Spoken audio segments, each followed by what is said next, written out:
What is up, Gang Green Nation, Gotham City, all my Jets fans? Of course, it's Thomas Christopher, aka Tommy Jets. Hope everyone's having a great day. As you guys know, we do this every week. This is Jet Pulse. I do want to apologize that there is no Monday montage this week, and that's just because I don't really want to give you guys old film with week one right on the horizon. I was going to do maybe like a San Francisco 49ers New York Jets kind of matchup thing, but the team hasn't been that great against them. It's been a lot of misery. 14 meetups, and the Jets have only won 3 of those games. So I wanted to best avoid that if possible, especially if some of the older fans remember that 1998 heartbreak overtime run by Garrison Hurst, where he just bulldozed his way through that Jets defense. Really terrible for an overtime win. I think it was 36-30 was the score. So not too many great memories of the team against San Francisco, but so because of that, I put the Monday montage on hold. There would be another one this upcoming Monday. I know it's the game this Monday, so I'll probably have some like regular film of that game, highlighting a specific player or two, instead of the normal all 22 film. Once we get to like the Sundays and everything like that, it'll be different. I'll try to get that all 22 to you guys out immediately. With that said, big news in Jets land. No, it's not Haason Reddick yet. I am keeping tabs on my phone just in case we do hear something. But hey, it seems like Joe Douglas may have finally listened to me screaming into the abyss for the past month and a half or so, because the Jets finally extended Michael Carter to a 3-year deal. A little over $30 million contract extension. It's good.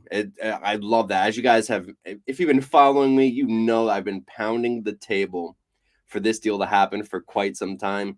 Carter's only 25 years old, final year of his rookie contract. I think he's making like $3.5 million this year, maybe a little bit less than that. But the kid's the best slot cornerback in the NFL. It's not even close. It truly is not even close. And now he's the NFL's highest paid slot cornerback in the NFL, and it's deserved. It's deserved. Sorry, it's completely deserved. Fifth round pick a couple years ago in 2021. Surprisingly, he's the first draft pick by Joe Douglas to land a long-term extension. I'm sure that's going to change with Sauce Gardner, Garrett Wilson, a couple of these other guys. But with that said, we gotta really like to see Carter getting paid. Like that's a big one. It seems already likely that the Jets aren't going to keep DJ Reed, so they need to have another piece alongside Sauce Gardner in that defensive secondary that's going to get paid. Let's just keep it point blank. Period. Guy's an elite player. He's young. Now we'll have him now the Jets will have him until he's 28, 29. And it's that's what they need. They needed to set the market there. And that's what they got to do, because they're going to end up having to pay Sauce Gardner quite a bit of money. Speaking of that, I'm pretty sure Patrick Surtain got extended as well. I think his was like a $90 million contract over 4 years. I could be mistaken right now off the top of my head. I'll have to look that up in a second. But it basically also sets the market for Sauce Gardner going forward, because now it seems like Sauce Gardner's contract is going to end up being, probably $100 million. 4 years, something like that. So I'm looking now. Patrick Surtain had $96 million, 77 guaranteed for 4 years. We'll probably see Sauce Gardner hit like 100 mil, 80 mil guaranteed. Probably in that same 4 year range, which is interesting because they just have to make a decision on that. Not this year probably isn't imminent, but next year definitely they'll have to do something with that. And it just kind of goes in the line of, DJ Reed's probably the odd man out. We've heard him this offseason. He kind of, I feel like he believes he's also the odd man out there. So the Jets have to do what they can to pay the guys that they know are going to be here, and they're younger, long term. We would really love to see DJ Reed back as well. I just don't know if it's in the cards. I think they're going to probably put Quintez Stiggers to replace him. See how Stiggers does this year, and probably a little more bit more of an expanded / limited role. But it's something to keep an eye on. I really just hope that the Jets secondary is good. I'm really glad Michael Carter got paid. Certain guys do deserve to get paid. Actually, hey, a lot of these guys deserve to get paid. Let's just keep it real. Being in the sport at the NFL level is extremely difficult. So I'm really happy Carter got paid and Carter stays a Jet. I was a little bit worried when Rich Cimini said that they weren't talking to him in June, his agents or anything, and then it made matters a little bit more, I wouldn't say worse, but worrisome when he was injured during practice. So it's just great to see him getting paid. Hopefully he stays healthy this year, and the Jets have a great year. There's some other contract stuff that went on yesterday actually, and that's the Jets actually restructured two contracts. That I believe it was Tyler Conklin's contract, and it was Quincy Williams' contract. I think they pushed I think it's $8 million that they pushed into the future, which clears up $8 million for this season specifically. Now that is where things get interesting, and that's where Haason Reddick kind of finds himself back into the fold, I guess you could say, because for $8 million, that they're expending on the cap space that they have available right now, who are they getting? Not too many people. So it means that they're working on something behind the scenes, probably. There's a lot of. This is why I don't listen. I try really hard not to listen to pressers in terms of like contract situations and talks. It's why I really try not to listen to reporters. I mean, I just referenced the Rich Cimini thing with Michael Carter, but that's different. If there's zero conversation being had there, I believe that was probably a little mouthpiece move for Cimini by Carter's representatives to get the conversation started. Because nobody wants to see, as a Jets fan, nobody wants to see the ball drop again. Nobody wants to see Douglas drop the ball in a Bryce Huff kind of situation again with MC2. But anyways, the free money that they spaced out, the money that they have now with that Conklin and Quincy Williams, restructure, it gives the Jets an opportunity to give Haason Reddick his contract that he wants.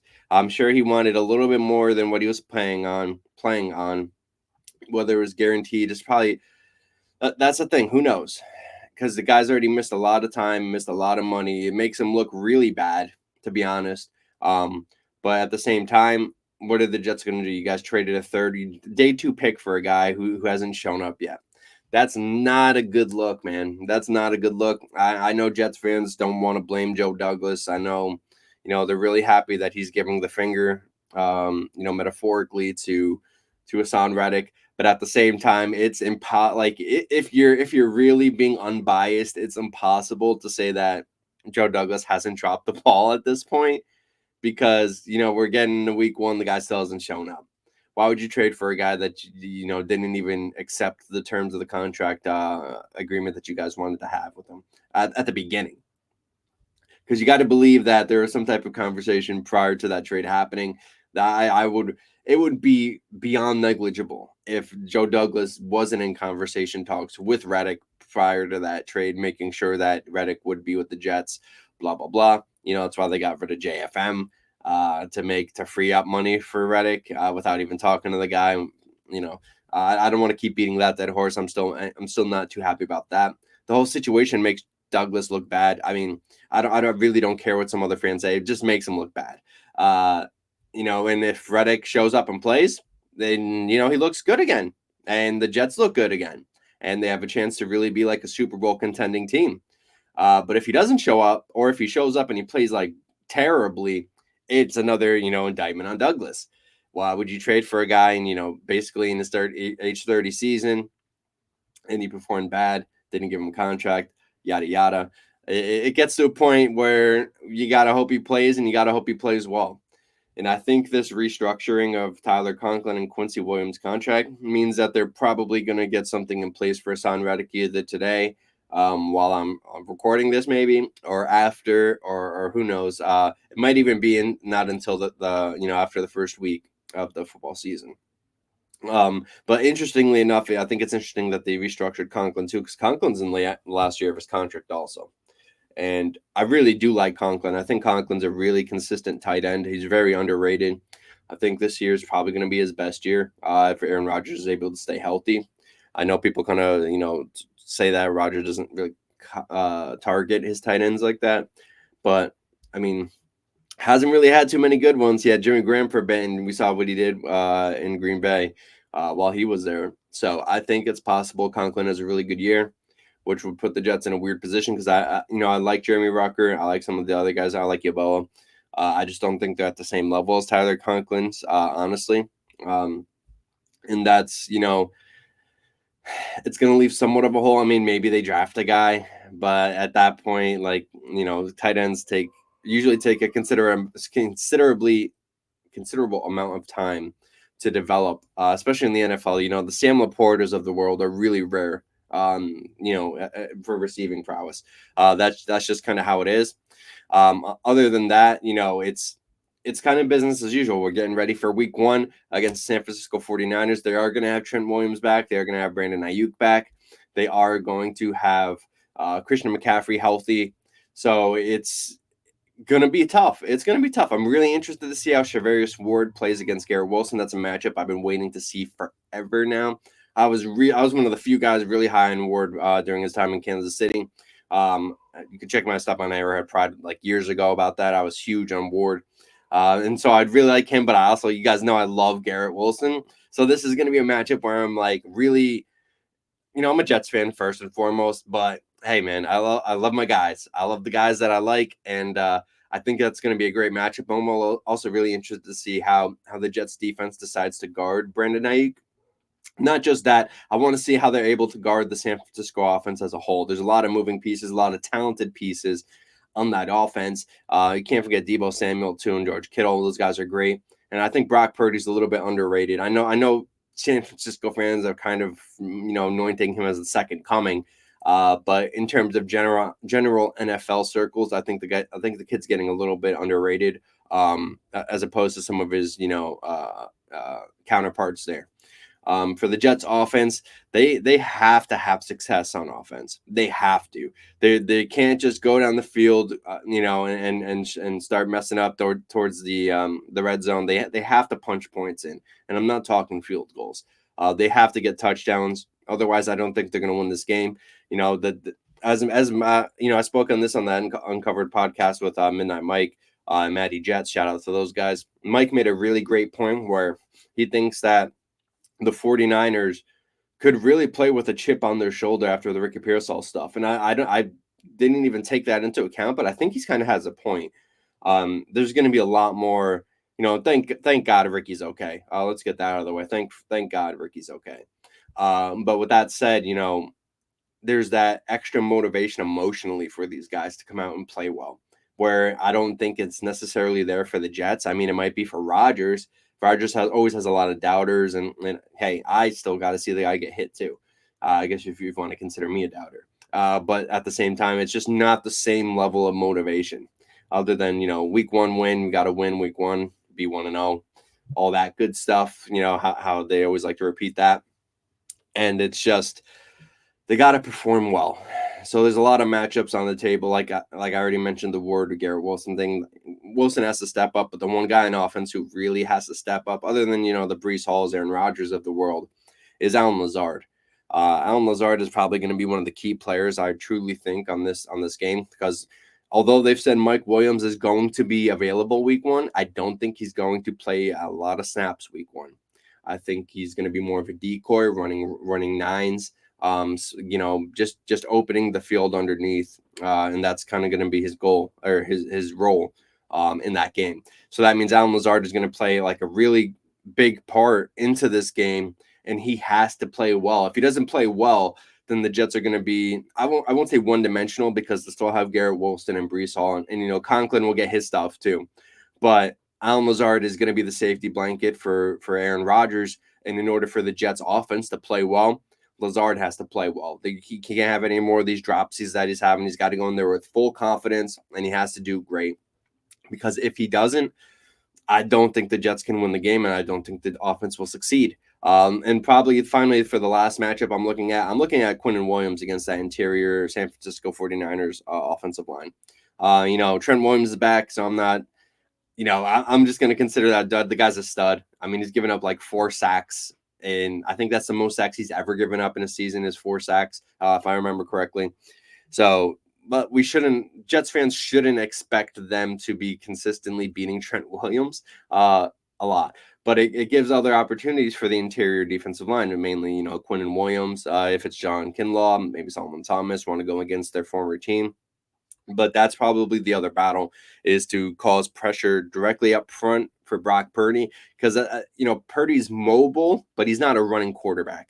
So if they can go straight up, shoot the A gap and just go right into him, I think they'll have a lot of success there. And that's kind of the biggest, other than stopping Ayuk and those guys in the passing game. I think that's probably one of the biggest matchups that I'm looking at going forward into this week 1 matchup. Now, with that being said, everything being said, the Jets traveling, I mentioned the Ricky Pearsall stuff, all these matchups. It's going to be a tough task for the Jets to win. Currently, I have the 49ers winning 24-20.